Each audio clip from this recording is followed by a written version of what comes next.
ইয়া আইয়ুহান নাস ইয়া আইয়ুহান নাস ইন্না আলা কুল্লি আহলি বাইতিন ইন্না আলা কুল্লি আহলি বাইতিন ফি কুল্লি আমিন উদহিয়া। আল্লাহ নবী রাহমাতুল লিল আলামিন বলেন, হে লোক সকল, প্রত্যেক সামর্থ্যবান ব্যক্তির উপর কুরবানি দেওয়া অপরিহার্য। আল্লাহ নবী বলেন, আল্লাহ পাক রব্বুল আলামিন যাদেরকে কুরবানি করার সামর্থ্য দিয়েছে, যাদেরকে কুরবানি করার তৌফিক দান করেছেন, ওই সমস্ত প্রত্যেক ব্যক্তি সামর্থ্যবান ব্যক্তির উপর কুরবানি করা অপরিহার্য, কুরবানি করা ওয়াজিব। বলেন সুবহানাল্লাহ। তো আজকের আলোচনা হলো কুরবানির গুরুত্ব এবং কুরবানির ফজিলত। কুরবানি ইসলামের একটি মহান নিদর্শন।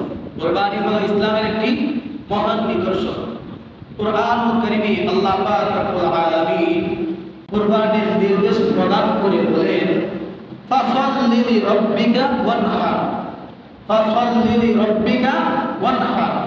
আল্লাহ পাক রব্বুল আলামিন বলেন, তোমার প্রতিপালকের উদ্দেশ্যে সালাত আদায় করো।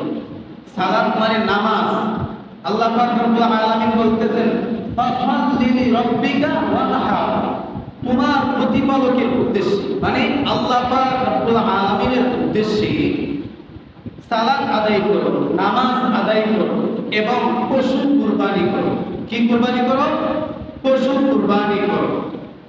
আল্লাহর নবীর সাহাবী হযরতে আবু হুরায়রা রাদিয়াল্লাহু তাআলা আনহু, হযরতে আবু হুরায়রা রাদিয়াল্লাহু তাআলা আনহু থেকে বর্ণিত, রাসূল আকরাম সাল্লাল্লাহু আলাইহি ওয়াসাল্লাম বলেন, আল্লাহর নবী বলেন, মান কানা লাহু সাআতুন ওয়া লাম ইউদাহি ফালা ইয়াকরাবান্না মুসাল্লানা।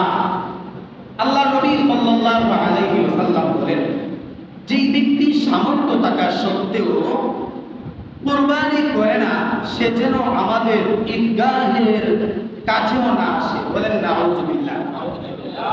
কুরবানির গুরুত্ব সম্পর্কে আল্লাহর নবী সাল্লাল্লাহু আলাইহি ওয়াসাল্লাম বলেন, তোমাদের মধ্যে যাদের সামর্থ্য আছে, কুরবানি করার মতো যাদের সামর্থ্য আছে, যাদের তৌফিক আছে, আল্লাহ যাদেরকে সামর্থ্য দিয়েছে কুরবানি করার জন্য, আর ওই সমস্ত ব্যক্তিরা যদি কুরবানি না করে, তাহলে এদের ব্যাপারে আল্লাহর নবী কঠিন হুঁশিয়ারি দিয়েছেন। কেমন কঠিন কথা বলছেন? যে যারা কুরবানির সামর্থ্য আছে, কুরবানি করে না, সামর্থ্য থাকা সত্ত্বেও কুরবানি করে না, ওই সমস্ত ব্যক্তিরা যেন আমাদের ঈদগাহের দ্বারের কাছেও না আসে। বলেন নাউযুবিল্লাহ। এমনি ভাবে রাসূল আকরাম সাল্লাল্লাহু আলাইহি ওয়াসাল্লাম আরেক হাদিসে কুরবানির নির্দেশ দিয়ে বলেন, ইয়া আইয়ুহান নাস, ইয়া আইয়ুহান নাস ইন্না আলা কুল্লি আহলি বাইতিন, ইন্না আলা কুল্লি আহলি বাইতিন ফি কুল্লি আমিন উদহিয়া। আল্লাহ নবী রাহমাতুল লিল আলামিন বলেন, হে লোক সকল, প্রত্যেক সামর্থ্যবান ব্যক্তির উপর কুরবানি দেওয়া অপরিহার্য। আল্লাহর নবী বলেন, আল্লাহ পাক রব্বুল আলামিন যাদেরকে কুরবানি করার সামর্থ্য দিয়েছে, যাদেরকে কুরবানি করার তৌফিক দান করেছেন, ওই সমস্ত প্রত্যেক ব্যক্তি সামর্থ্যবান ব্যক্তির উপর কুরবানি করা অপরিহার্য, কুরবানি করা ওয়াজিব। বলেন সুবহানাল্লাহ। তো এটা হলো কুরবানির গুরুত্ব। কুরবানির গুরুত্ব সম্পর্কে আল্লাহ নবী বলেন, আল্লাহ পাক রব্বুল আলামিন যাদেরকে সামর্থ্য দিয়েছে, কুরবানি করার মতো তৌফিক দিয়েছেন, ওই সমস্ত প্রত্যেক ব্যক্তিরাই যেন কুরবানি করে, আর প্রত্যেক ব্যক্তির উপরে কুরবানি করা অপরিহার্য, কুরবানি করা ওয়াজিব। কুরবানি যদি না করে তাহলে কি হবে এটা ইনশাআল্লাহ পরে বলবো। তো কুরবানির ইতিহাস অনেক লম্বা ইতিহাস, বলতে গেলে অনেক সময়ের দরকার, তো আমি ওই দিকে যাব না। তো কুরবানির ইতিহাস গল্পই বলবো। কুরবানি আল্লাহ পাক রব্বুল আলামিনের একটি বিধান। কুরবানি আল্লাহ তাআলার কি একটি বিধান। হযরত আদম আলাইহিস সালাম থেকে প্রত্যেক নবীর যুগে, পয়গম্বর হযরত আদম আলাইহিস সালাম থেকে নিয়ে প্রত্যেক নবীর যুগে কুরবানির ব্যবস্থা ছিল। কুরবানির কি ছিল? ব্যবস্থা ছিল। আল্লাহ পাক রব্বুল আলামিন পবিত্র কুরআনুল কারীমের মধ্যে বলেন, ওয়ালিকুল্লি উম্মাতিন জাআলনা ولكل أمة جعلنا منسكا ليذكروا اسم الله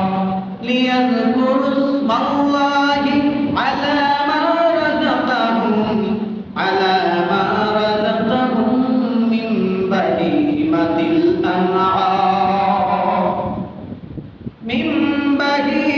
الأنعام فإلهكم إله واحد فله أسلموا وبشر المخبتين। আল্লাহ পাক রব্বুল আলামিন পবিত্র কুরআনুল কারীমের মধ্যে আয়াত নাযিল করে জানায় দিয়েছেন, আমি প্রত্যেক উম্মতের জন্য কুরবানির নিয়ম করে দিয়েছি। প্রত্যেক উম্মতের জন্য আমি কুরবানির নিয়ম করে দিয়েছি, যাতে তারা আল্লাহর দেওয়া চতুর্থ পর্যন্ত জবাই করার সময় আল্লাহ পাক রব্বুল আলামিনের নাম স্মরণ করে, অতএব তোমাদের আল্লাহ তো একমাত্র আল্লাহ, তোমাদের আল্লাহ তো একমাত্র আল্লাহ, সুতরাং তারাই আজ্ঞাধীন থাকো এবং এবং বিনয়ী গণকে সুসংবাদ দিয়ে দাও। বলেন সুবহানাল্লাহ। মহান আল্লাহ পাক রব্বুল আলামিন, আল্লাহ পাক রব্বুল আলামিন তার প্রিয় বন্ধু পয়গম্বর হযরত ইব্রাহিম আলাইহিস সালামকে বিভিন্ন সময় বিভিন্ন জিনিস দিয়ে বিভিন্ন সময় বিভিন্ন পরীক্ষা দিয়েছেন।